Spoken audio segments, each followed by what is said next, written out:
Hello guys, my name is Paul K, aka Eva, and today I will be bringing you the Arcane Mage guide for the patch 6.1.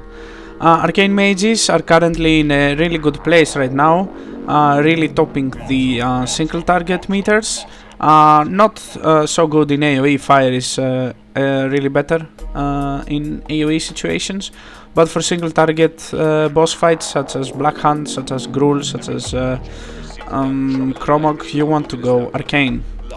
So let's jump in and take a look at our talents first of all. For level 15 I really advise you to take Ice Flows. I know some of you may prefer Blazing Speed over it, but Ice Flows is generally better because you don't want to stop casting at all as an Arcane Mage. For level 30 it's either a choice between Ice Barrier and Alter Time. It falls down to personal choice, or if you have to soak a big hit, Alter Time is better than Ice Barrier. With Ice Barrier it's an absorb, you can mitigate quite some damage. Level 45 don't really matter. Level 60 I prefer Greater Invisibility because it's 90% damage reduction for 3 seconds. And you can soak pretty much anything with it. Some people like to run Cauterize or Cold Snap, that's down to personal choice and down to the fight that you are actually doing. For level 75, our first DPS tier of talents, for single target you want to go Supernova, and you want to pair your Supernova with the Prismatic Crystal in level 100. That's the pair you are aiming to have.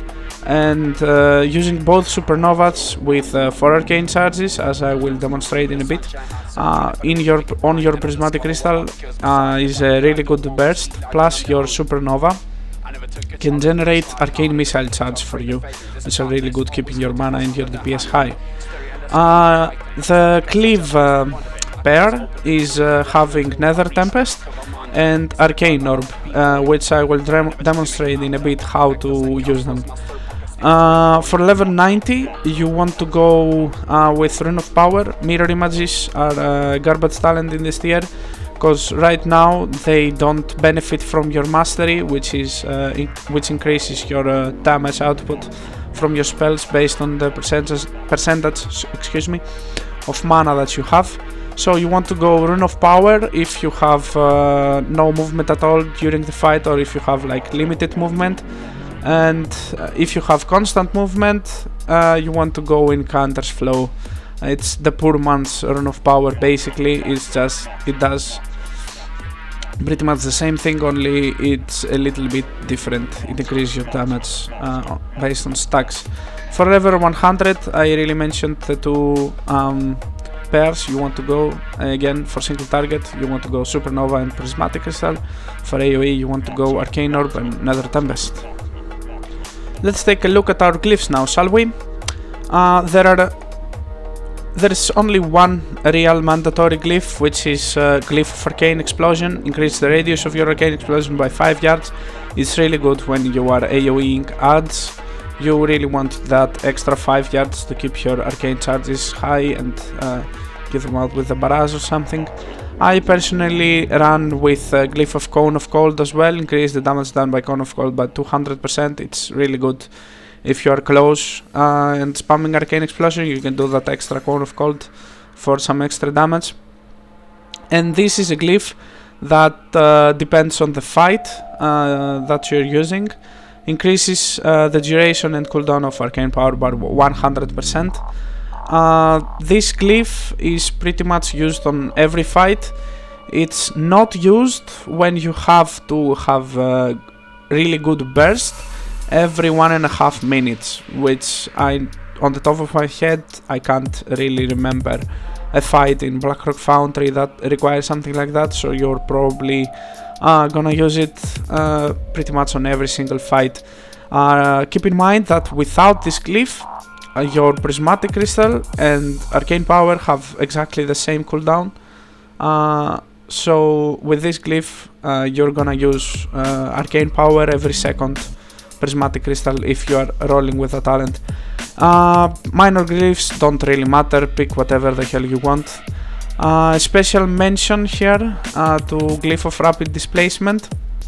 On fights that you have to move a lot, It helps you because your blink has 2 charges right now. With that glyph you can remove like either of those 2 glyphs and use the glyph of rapid displacement. Okay, so let's go over your rotation right now. You've heard a lot of things like burn phases, conserve phases and stuff like that. It's really simple. Your burn phase should happen when evocation has close to 25 seconds, to come off cooldown. Your burn phase is basically you burn your mana till you drop to about 70 to 75%. So you can do a lot of DPS using other cooldowns. Crystal, for example, lines up with the evocation cooldown and your burn phase really nicely, and every second crystal, remember, you can have arcane power as well if you have it glyphed. So you want to use as much mana as possible by arcane blasting, but you want to prolong this phase as much as possible so you can keep using mana with your arcane blast. And how can you prolong it? By using arcane missiles procs. Missiles help you generate mana quite faster. And keep in mind that in 4 charges your arcane blast consumes 10% of your current mana. So the pretty much, should I say, rotation is like this. If you have more than 93% mana, you cast Arcane Blast. If you have less than 93% mana and you have an Arcane Missiles proc, you cast Arcane Missiles. And if you don't have an Arcane Missiles proc and you are below 93% mana, you continue using Arcane Blast till you get a Missiles proc.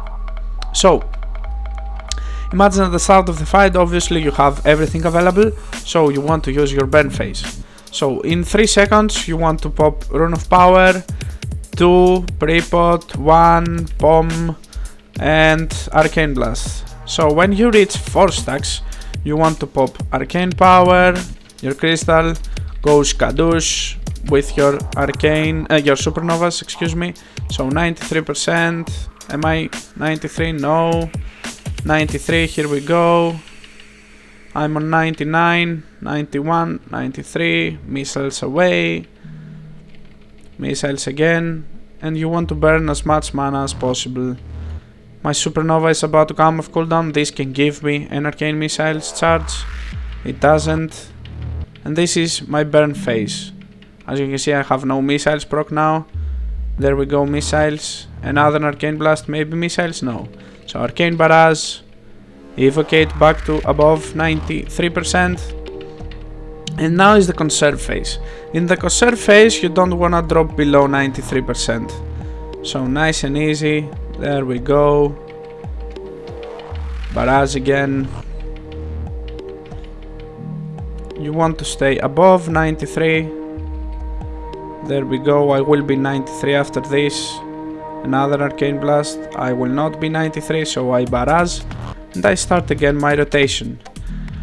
Keep in mind that since you're using supernova and crystal, you can cast one supernova without the crystal, so you want, because you want to have both charges once the crystal is available, and as you can see my crystal is available in a bit. I made a mistake there. My supernova charges, there we go, burn phase again.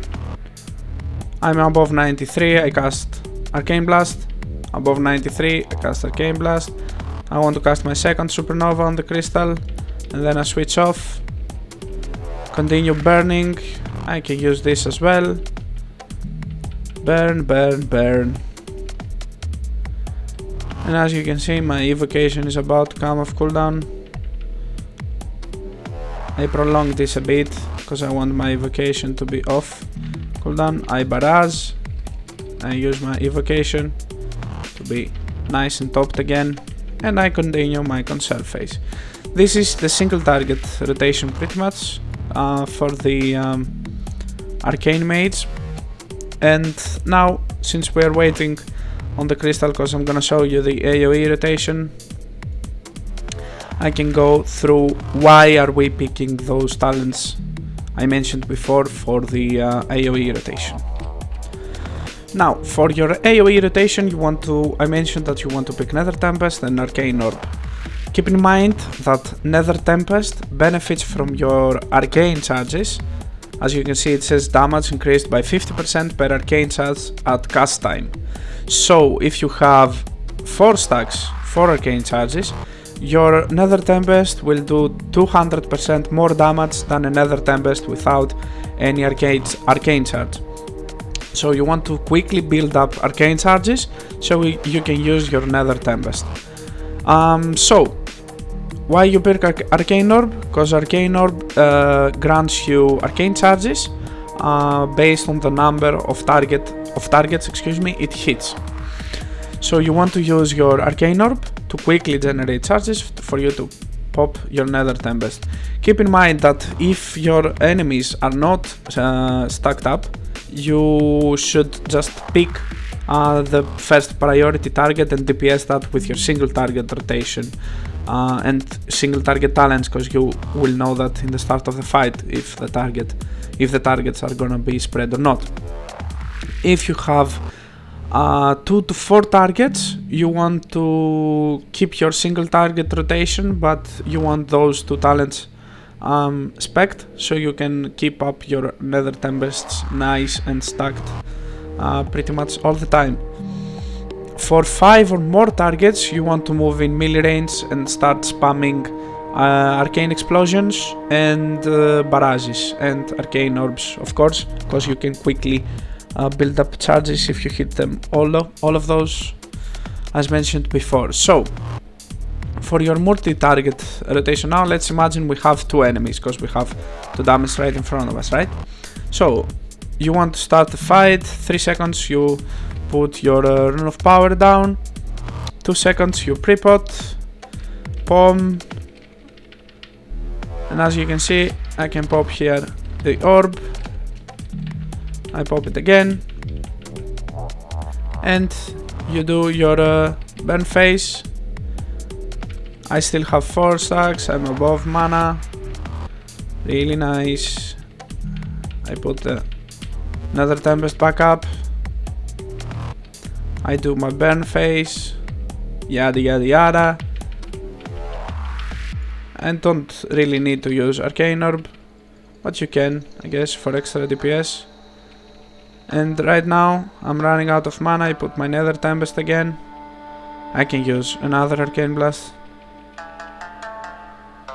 Missiles. Okay, put your Nether Tempest again, use your charges, evocate, and back to normal. Quickly build up, Nether Tempest again, keep yourself above 93% mana, and you should be golden. As you can see, my orb is about to come off cooldown. I can quickly pop that, boom, 4 charges, Nether Tempest again, and I can use my rotation. This is for 2 to 4 targets that are spread out, that are clamped up together. If the targets are 5 or more, you want to be in melee range and start spamming arcane explosions. As you can see, they refresh your stacks and have a chance to add another one, and then once you have more, arcane explosion again, there we go, 1 stack. I can use this, or you can pop, and as soon as you have 4 stacks, you want to go ahead and use your barrage. Right now I have only 2 targets, so it's really rare that I get an arcane charge while using this, but if you have 5 or more, it's advisable that you move in melee. There we go, 4 stacks, use your barrage. So that's pretty much the Glyph and single target rotation and everything. Before that, about the Arcane Mage. I hope you enjoyed this video, and if you did, remember to rate it thumbs up, subscribe to my channel, and comment down below on what you want to see next. This has been Polk, aka Eva, and have a nice night everyone.